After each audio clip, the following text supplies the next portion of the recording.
Hello and welcome friends, स्वागत है आप सभी का यूट्यूब चैनल मास्टर्स इन इथिकल हैकिंग पे। गाइस, आज हम जानने वाले हैं कि कैसे किसी भी सॉफ्टवेयर के अंदर जो कमी है वो ढूंढी जाती है और उसका बेनिफिट उठाकर, यानी कि उसका कोई फ़ायदा उठाकर कोई भी व्यक्ति आपके फ़ोन पर या आपके पीसी पर कंट्रोल बना सकता है। ये जो सॉफ्टवेयर की कमियां होती हैं उसे कैसे हम ढूंढते हैं, and that is also the part of exploit development, यानी कि एक्सप्लॉइट जो है वो किस तरह से डेवलप किए जाते हैं। ये सब कुछ आज आपको जानने का मौका मिलेगा। वीडियो थोड़ी बड़ी है लेकिन काफ़ी नॉलेजेबल और हेल्पफुल वीडियो है। वीडियो को शुरू से एंड तक पूरा देखें। चैनल पे नए हैं तो सब्सक्राइब जरूर कर लें। एंड इन सभी के साथ मैं आपको बताना चाहूँगा, होस्टिंगर की जो वेब होस्टिंग प्लान्स हैं आप इनका बेनिफिट उठा सकते हैं। इसके लिए जो कोड है वो मैंने डिस्क्रिप्शन के लिंक में दे दिया है, आप वहाँ से उस कूपन कोड का भी फ़ायदा उठा सकते हैं। अगर आप भी कोई नया अपना बिजनेस स्टार्ट करने के बारे में सोच रहे हैं तो hostinger.com पे जाकर आपको बेहतरीन जो प्लान है वो मिल सकते हैं, और इसकी पूरी जानकारी मैंने एक वीडियो में दी है, जैसा कि आप यहाँ पे देख रहे हैं। उस वीडियो से आपको इसकी पूरी इन्फॉर्मेशन मिल जाएगी।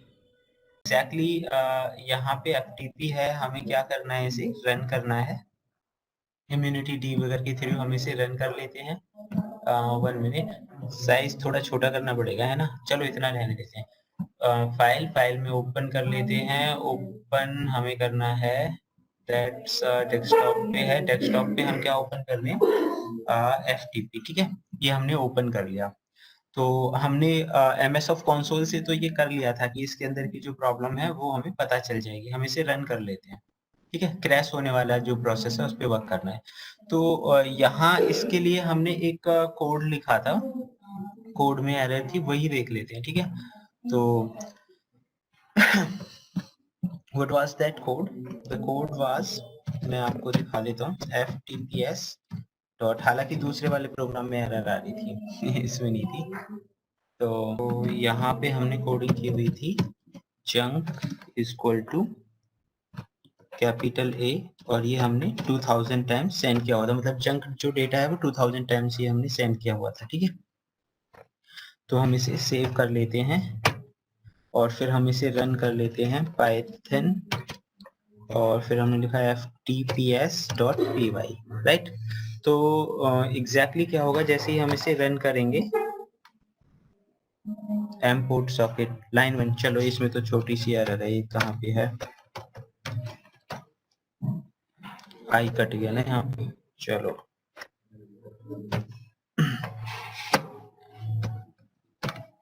ये देखो गाइस, यहाँ पे ये already access violation when executing, तो एक्सेस वायलेशन आ गया है, मतलब कि ये जो कोड है वो वायलेट कर रहा है और इस वजह से ये रन नहीं हो पा रहा है, ठीक है। अच्छा, ये 4141 क्यों आया? क्योंकि हमने जो वर्ड ए है, ए को एक्स जंक में एंटर करा दिया प्रोग्राम के अंदर, ठीक है, बफर ओवरफ्लो करने के लिए। तो ए की जो लोकेशन है, अगर आप देखेंगे कैपिटल ए, उसकी लोकेशन 41 पे आती है, ऐसे बी आता है 42 पे, सी आता है 43 पे, ठीक है। आस्क की वैल्यूज आप लोगों ने रीड करी होंगी, ASCII।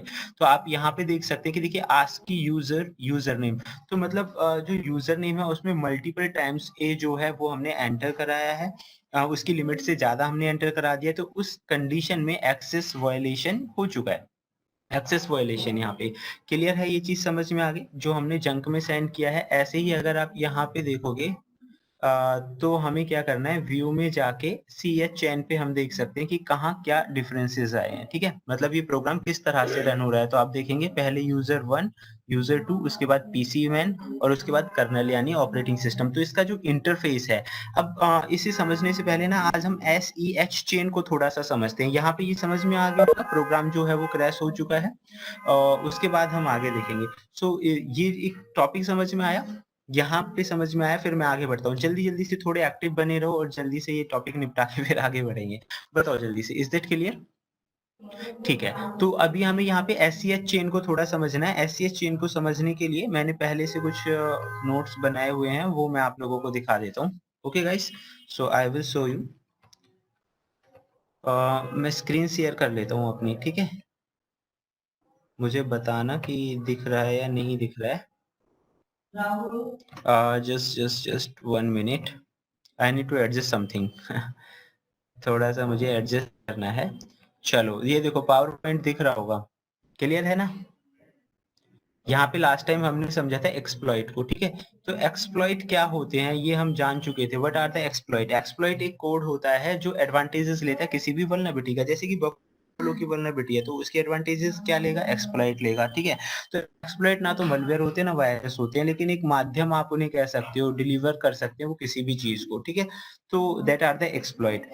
अब यहाँ पे एक और चीज बड़ी आ गई, SEH यानी कि structured exploit handler. Structured exploit handler मतलब इस चीज को समझना, इससे आप वो चीज जो हम अभी कर रहे थे ना वो समझ जाओगे कि ये हुआ कैसे। तो स्ट्रक्चर एक्सप्लॉइट हैंडलर क्या है?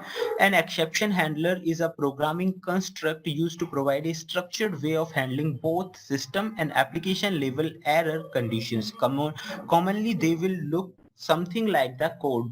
Okay, Windows apply a default exception handler for when an application has no exception handler applicable to the associated error condition. When the Windows exception handler is called, the application will close an error message similar to the one in the image below will be displayed. So हमें यहाँ पे ये क्या कहने की कोशिश कर रहा है कि देखिए एक्सेप्शन हैंडलर जो होता है वो क्या करता है कि इसकी मदद से एक्सेप्शंस को, जो कमियां हैं, जो एक्सेप्शंस हैं, उन्हें हैंडल किया जा सकता है। अब ये दोनों साइड से हैंडल होता है, सिस्टम साइड से भी हैंडल होता है और एप्लीकेशन साइड से भी होता है। कुछ एप्लीकेशन के अंदर एक्सेप्शन हैंडलर ऑलरेडी होता है। एक्सेप्शन हैंडलर मतलब मान लीजिए कोई एरर आ जाए, कोई प्रॉब्लम आ जाए, तो उस कंडीशन में एप्लीकेशन जो है वो एरर मैसेज आपको शो कर देगी, तो उनके अंदर क्या है, एक्सेप्शन हैंडलर होता है। तो जैसे कि मैं आपको यहाँ पे दिखा देता हूँ, एप्लीकेशंस के अंदर होता है। तो आप यहाँ पे देखेंगे ये एक्सेप्शन हैंडलिंग को ही शो कर रहा है यहाँ पे। अब मैं यहाँ पे गया हूँ, लेट्स सी, देखते हैं एक बार, मिनिमाइज कर लेते हैं हम इसे एंड चेक दैट। अरे भाई कहाँ रुक गया, ये देखो ये ना प्रोग्राम यहाँ पे रुका हुआ है बिकॉज क्योंकि उसमें एक्सेप्शन आ गया। ओके गाइस, ये आपको दिखा रहा है एक्सेस वायलेशन, ठीक है। हम इसे कैसे पास कर सकते हैं, यहाँ आप नीचे पढ़ सकते हैं, इसमें लिखा हुआ है, शिफ्ट प्लस F7, ठीक है। हाँ वही मैं बता रहा हूँ एक्सेप्शन हैंडलर और इन सारे टॉपिक्स पे तो बात कर रहे हैं। मल्टी हैंडलर मतलब मल्टीपल जो एक्सेप्शंस है, उन्हें एक से ज्यादा जो एक्सेप्शंस है उन्हें हैंडल करने की कैपेबिलिटीज रखते हैं, ठीक है। तो बहुत सारे मल्टी हैंडलर मतलब एक्सेप्शन हैंडल भी कर सकते हैं, एरर मैसेज हैंडल भी कर सकते हैं, that are the multi handlers. नाम से ही समझ में आ रहा है थोड़ा, मल्टी मतलब multiple types of the exceptions को वो हैंडल कर सकते हैं। अच्छा यहाँ पे बात आ गई कि स्ट्रक्चर एक्सप्लॉइट हैंडलर जो है वो एक स्ट्रक्चर लेवल है। स्ट्रक्चर्ड मतलब एक पहले से बना हुआ ढांचा है, स्टेप बाय स्टेप एक के बाद एक जो एक्सेप्शंस हैं उन्हें वो हैंडल करने की कैपेबिलिटीज रखता है, ठीक है। ये एक वल्नरेबिलिटी भी है।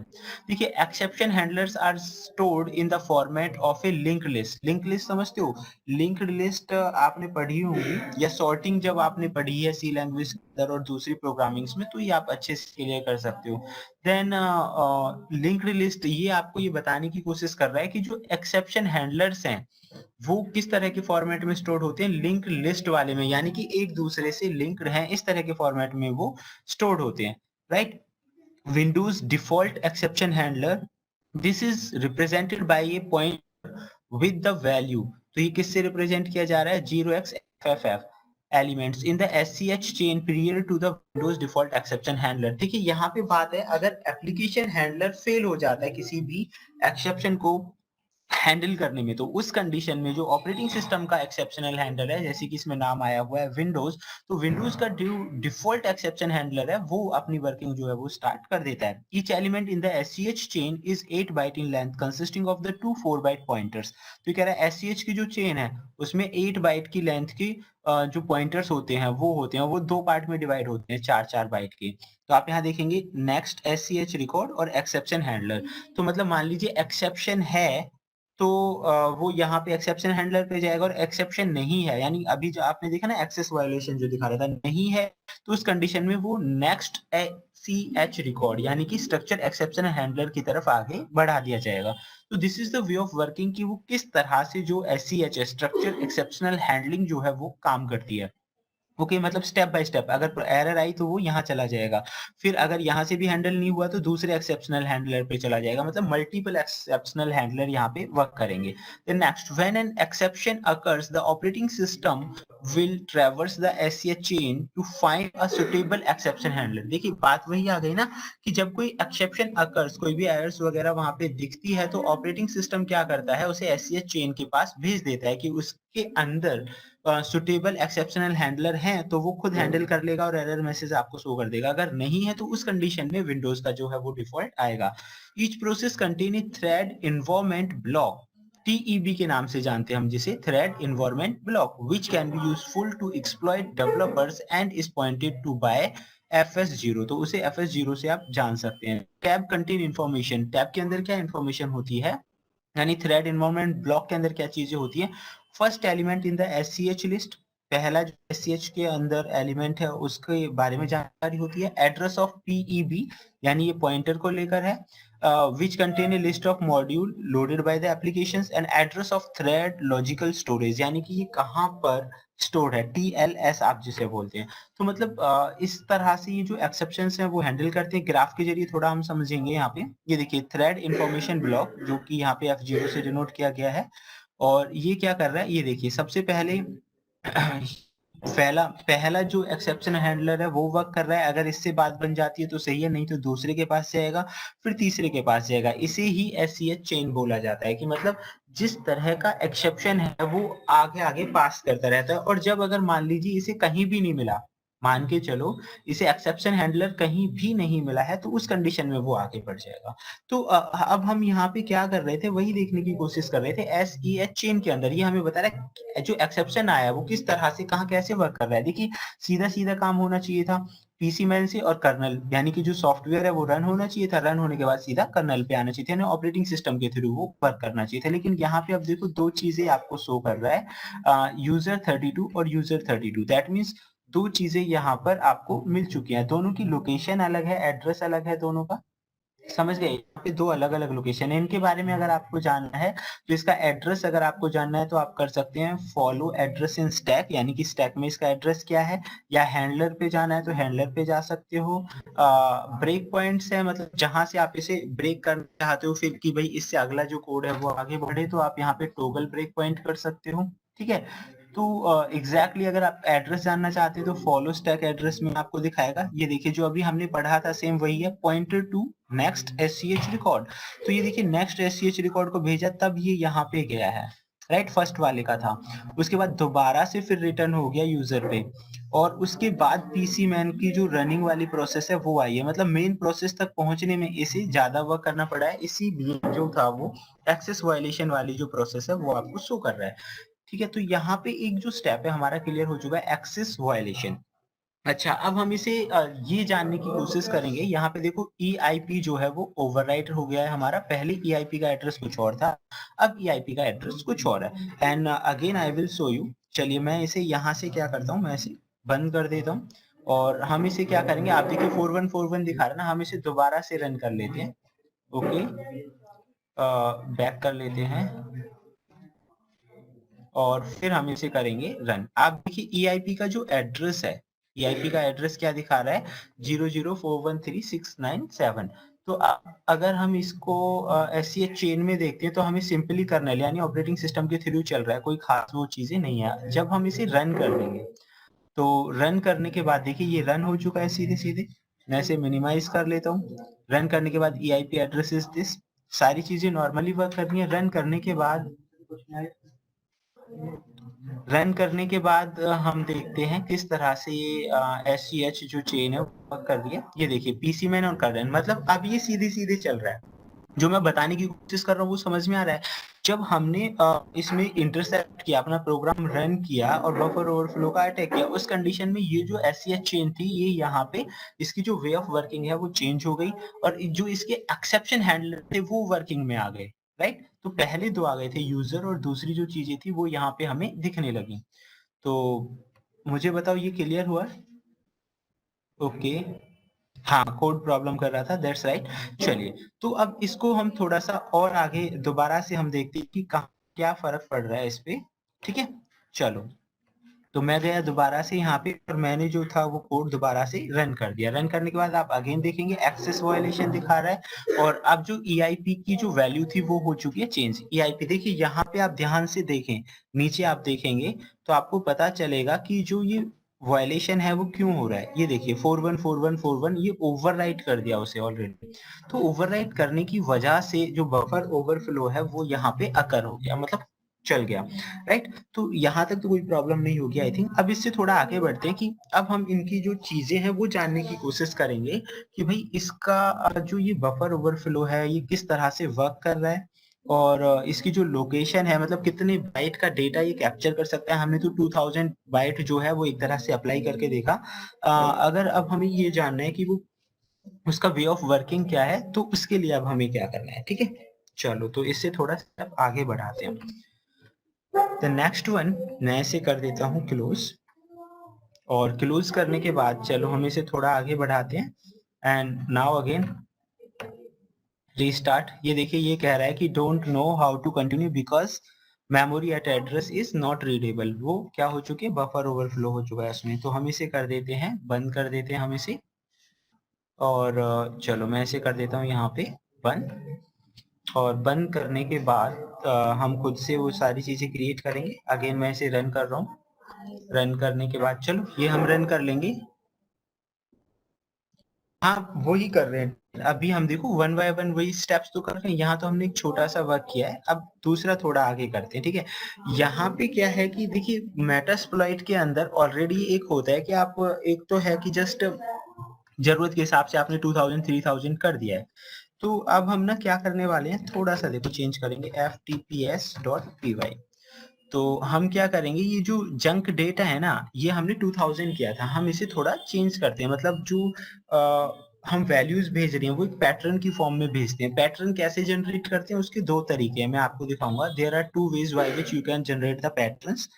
ये कुछ ऐसे कैरेक्टर्स हैं जिन्हें मतलब एक्सेप्शंस जो कि अलाउड नहीं होते, राइट।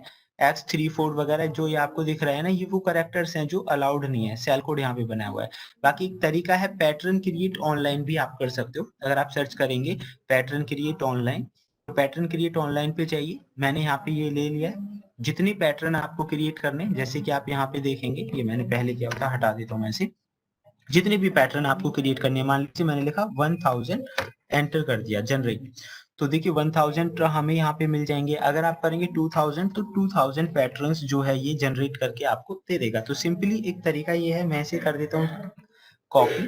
और अब ये जो जनरेटेड पैटर्न्स हैं इन्हें हमें अप्लाई करेंगे। वहां हमने एक ही वर्ड किया था 41, अब की बार हम क्या कर रहे हैं कि जो पैटर्न्स है वो जनरेट करके अप्लाई कर रहे हैं, राइट।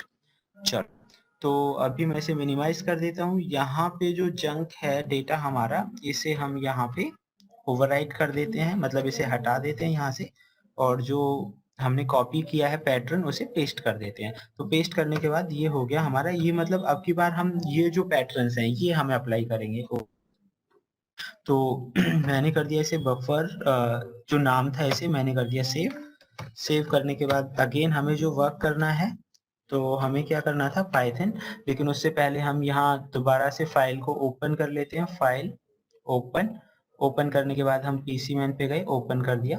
एक तरह से फ्रेश वे में हम उसे रन अप कर रहे हैं। एंट्री पॉइंट मतलब जहां से ये स्टार्ट होता है। और उसके बाद फिर मैंने रन किया, ये देखो एकदम एक्यूरेट वे में रन कर रहे हैं। अब रन करने के बाद अब देखिए मैंने यहाँ पे जो है वो अपना पैटर्न वाला अटैक किया है। And you can see that कि यहाँ पे जो एड्रेसेस हैं EIP, आप लोगों को पता होगा असेंबली लैंग्वेज के अंदर हमने EIP, ESI, EBP वगैरह इन चीजों के बारे में पढ़ा था। रजिस्टर्ड होते हैं ये, मेमोरी एड्रेस है। तो एंटर कर दिया मैंने। एंटर करने के बाद देखेंगे अगेन स्टैक वायलेशन जो है वो आ चुका है। और अब हम यहाँ पे देखेंगे कि अब की बार हमारा जो EIP का एड्रेस है वो है ये। अच्छा अभी आपने एक सवाल किया कि जस्ट हम कैसे जानेंगे मतलब कितना करना है हमें, मतलब बफर की लिमिट तो हमने अंदाजे से 2000 रख दी।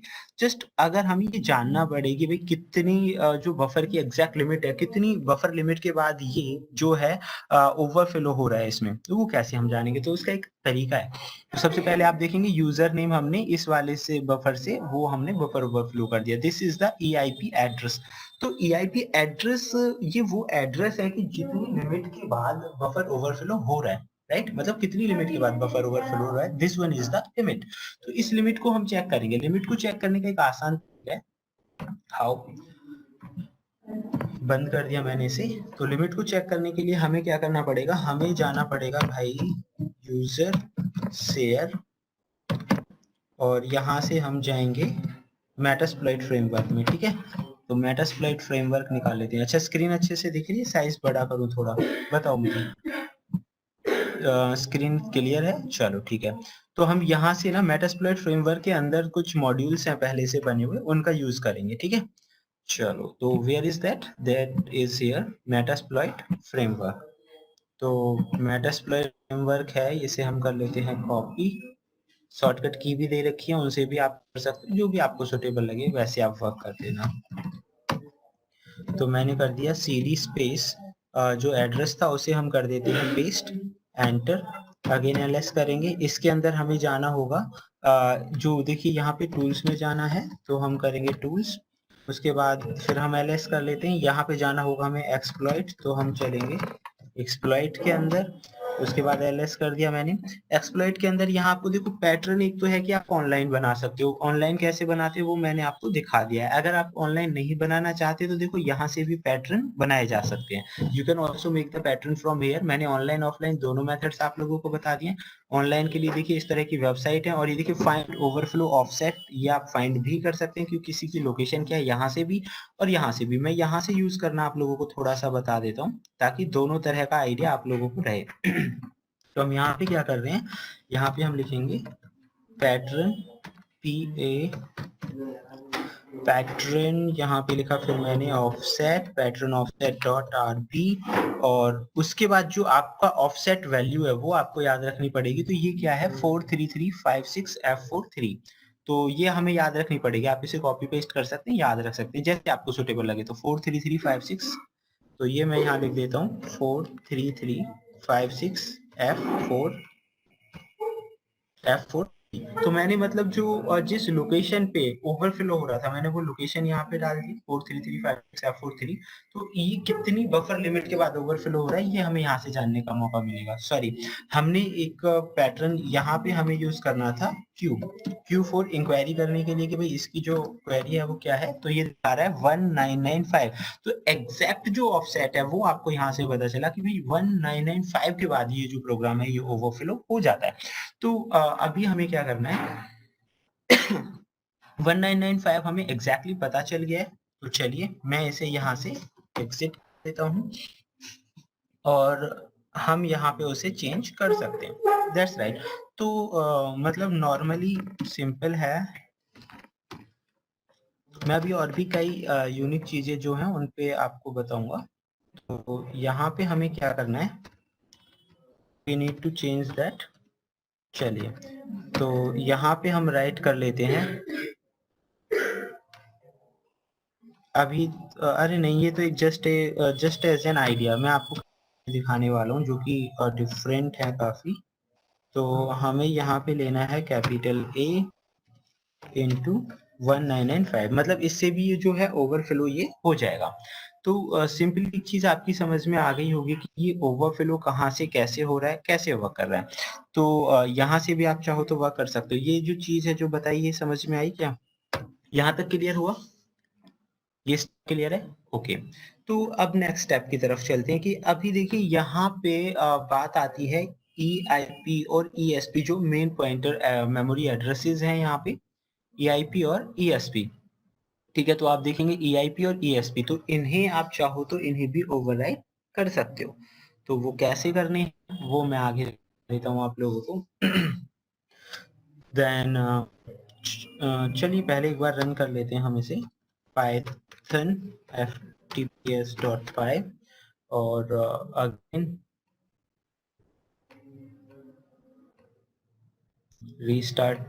रीस्टार्ट हो चुका है ये। Okay and let's try again, enter. Crash हो रहा है, दैट मीन्स एग्जैक्टली वर्किंग वो कर रहा है, नो प्रॉब्लम। ठीक है, तो अभी देखिए EIP एड्रेस जो अगेन है वो दोबारा से चेंज हो गया। ठीक है, तो मतलब आपको एग्जैक्ट लोकेशन पता चल गई, क्रैशिंग का टाइमिंग वगैरह कैसे हो रहा है वो पता चल गया है। अब हम इससे थोड़ा आगे चलेंगे कि इन्हें ओवरराइट कैसे कर सकते हैं हम। तो इसके लिए कोडिंग में थोड़ा सा बदलाव करना पड़ेगा, बट इससे पहले मैं आपको वो दिखाता हूँ कि लाइक लाइव में हम इनके अंदर जो कोडिंग दे रखी है उसका क्या एडवांटेजेस है वो हम ले सकते हैं। ठीक है, तो कोडिंग में चेंज कर लेते हैं पहले थोड़ा सा, फिर उससे आगे हम बढ़ेंगे। तो मैंने यहाँ पे लिख दिया, और यहाँ जो चेंजमेंट करना है वो EIP वगैरह के अकॉर्डिंगली वो क्या कर सकते हैं हम। तो अगेन तो यहाँ पे हम लिखेंगे EIP जो है EIP में हम चेंजमेंट कर रहे हैं, B मतलब 4242 है, राइट। बी का नंबर जो है वो मैं आप लोगों को बता चुका हूँ, इसका नंबर 4242 है, ठीक है।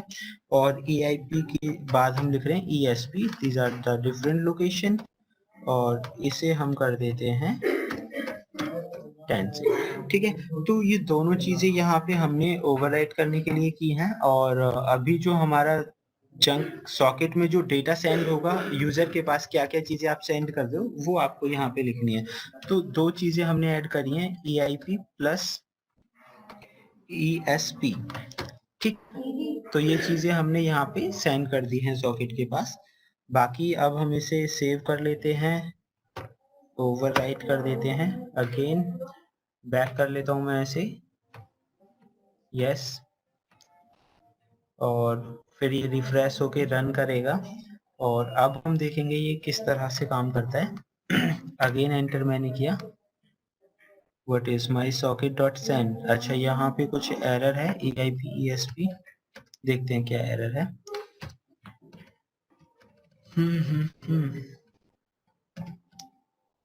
तो इसे हमें यहाँ पे यूज करना पड़ेगा प्लस, ठीक है। तो अब इसे सेव कर लेते हैं, एंड नाउ ट्राई, ये देखिए रन हो गया है। ओ यार, इसे रन करना भूल गए हम। पहले ये रन करना था हमें, एंड आफ्टर देन ये रनिंग फेस में आ जाएगा, और अभी देखिए फ्रेश वे में ये काम कर रहा है, अब की बार कोई ऐसी एरर नहीं आई है। ये देखिए फजिंग सर्वर एंड क्लोजिंग, ठीक है। अगेन आप राइट कर लीजिए, एंटर कर दीजिए, और यहाँ पे ये देखो EIP का जो एड्रेस है वो चेंज हो चुका है, हमने 4242 किया था, ठीक है। तो ये 4242 यानी कि B जो हमने लिखा था, B का जो एड्रेस है वो यहाँ पे ओवरराइट हो चुका है। तो मतलब एक एड्रेस को ओवरराइट कैसे करते हैं, दो चीजें आपको यहाँ पे क्लियर हो गई होंगी। क्लियर है, एड्रेस जो है वो ओवरराइट कैसे होता है, और एक नॉर्मल जो है एड्रेस लोकेशन फाइंड आउट वगैरह करना है, ये कैसे, ये चीजें क्लियर हुई। इसके बाद हम देखेंगे कि इनकी जो ये वल्नरेबिलिटी है, इसकी एडवांटेजेस किस तरह से ली जाती हैं। एड्रेस चेंज करने से, देखिए एड्रेस चेंज करने से क्या होता है कि कई बार जब आप ये एक्सेस वायलेशन जो आपको दिखा रहा है, मैं इसे पास कर देता हूँ, तो कई बार एड्रेस पहले हमें देखो चेंज करना भी आना चाहिए, और उससे ये फायदा है कि देखो अभी हम क्या कर रहे थे, SEH जो हैंडलर है वो उसे पास कर देता है आगे के लिए, राइट। आगे के लिए पास करने का मतलब वहां पे ये हुआ कि अगर एक चीज से हैंडल नहीं हो पा रही है प्रॉब्लम, तो दूसरा हैंडल करेगा, दूसरे से नहीं तो तीसरा हैंडल करेगा, और कई बार हमें कई स्टेजेस को जंप करना होता है।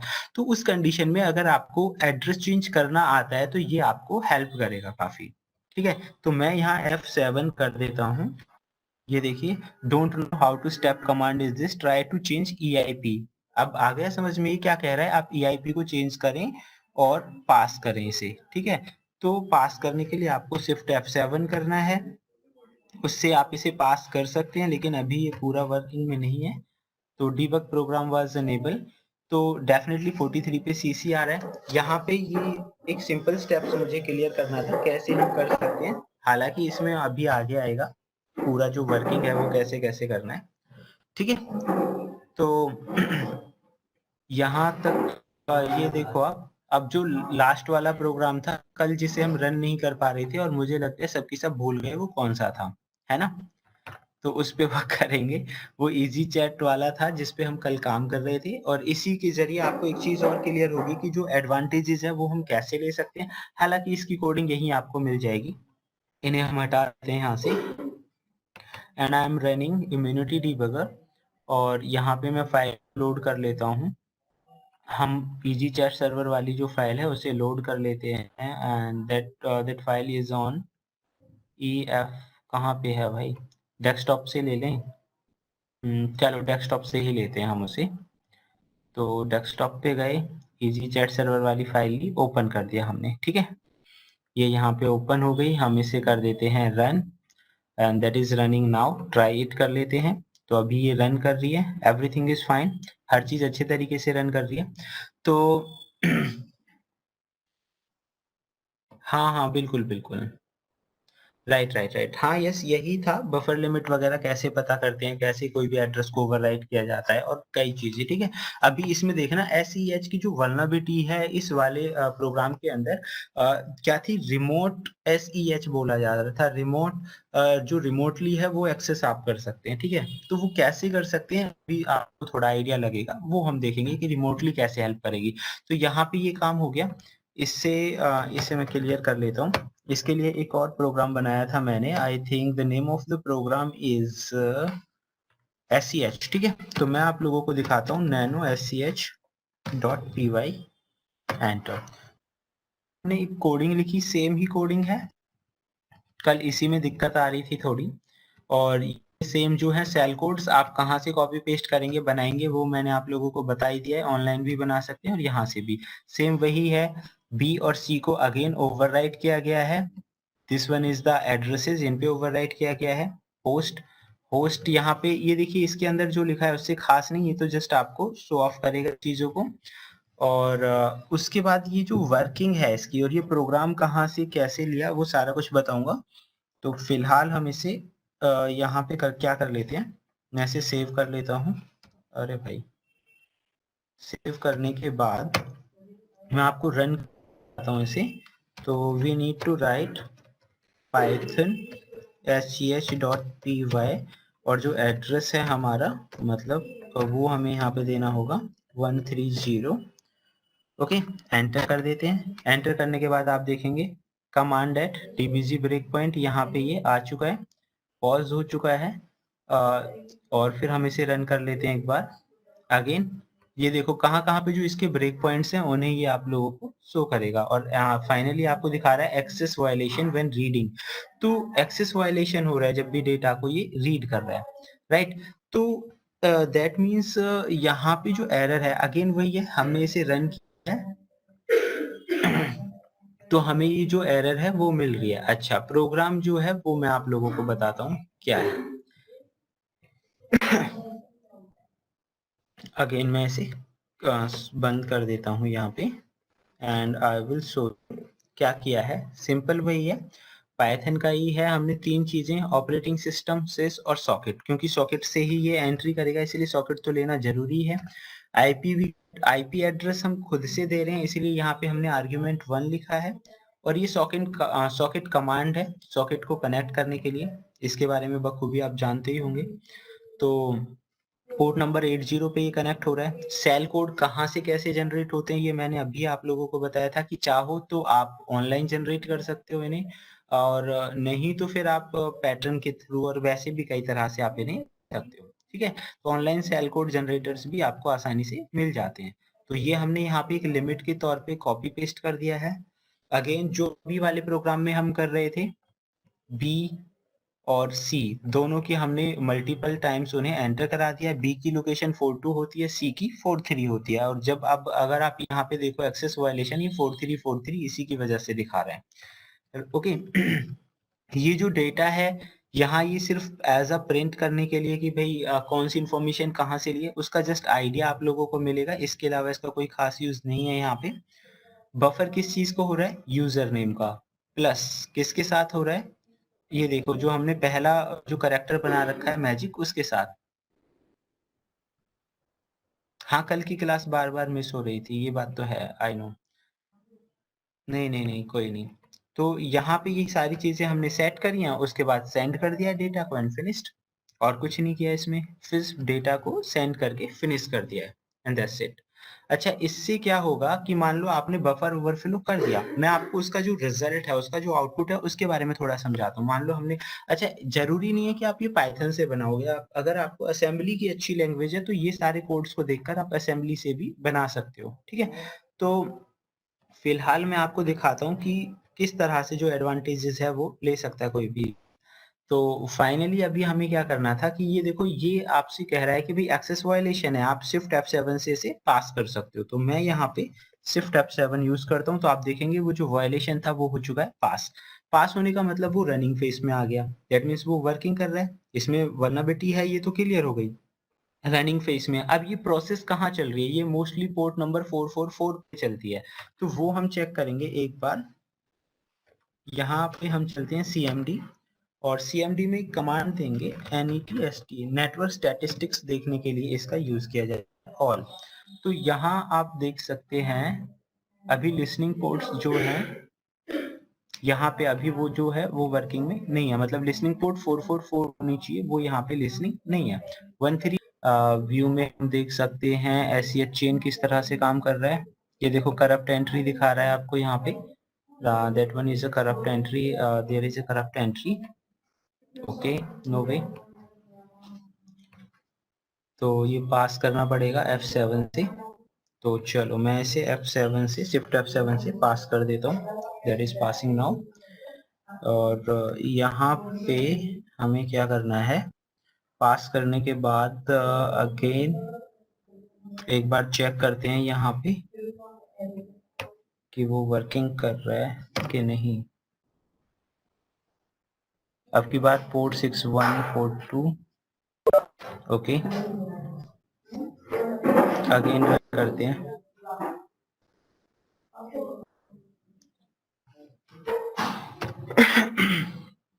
ठीक है, तो यहाँ पे जो पोर्ट 444 है वो यहाँ पे लिसनिंग पोर्ट में आ गई, ठीक है। तो दैट मीन्स पास करने के बाद वो लिसनिंग पोर्ट में कहीं ना कहीं छोटी मोटी गलती करेंगे तो वो दिखाएगा नहीं, दैट मीन्स अभी रनिंग फेस में है। अब हम यहाँ पे क्या देखेंगे कि लाइक हम NC को ट्राई मार लेते हैं, नेट कनेक्ट के लिए जो हम करते हैं 192.168.66.130 and port number 444, enter. Error 1 minute guys, let's see, हम इसे एक बार दोबारा से करेंगे। ओह यस यस यस, ये देखो यहाँ पे ये कनेक्ट हो चुका है। रिमोट एक्सप्लॉइटेशन वाली बात कर रही थी कर तो रहा है यार वर्क, वही हम देख रहे थे ना, कई बार मतलब वो पॉज हो रहा है, पास हो रहा है इस वजह से। तो ये हम यहाँ पे पहुंच जाएंगे, और उसके बाद आपको बताइए कि आप उसकी सी ड्राइव में पहुंच ही गए, आपको जो करना है वो कर सकते हो। ठीक है, उसके अंदर जो सारी चीजें हैं, यूजर सी ड्राइव के अंदर डायरेक्टरीज वगैरह जो भी आपको देखना है वो आप देख सकते हैं। ओके, CD/, सी ड्राइव में आ गए और फिर डायरेक्टरी में गए हम।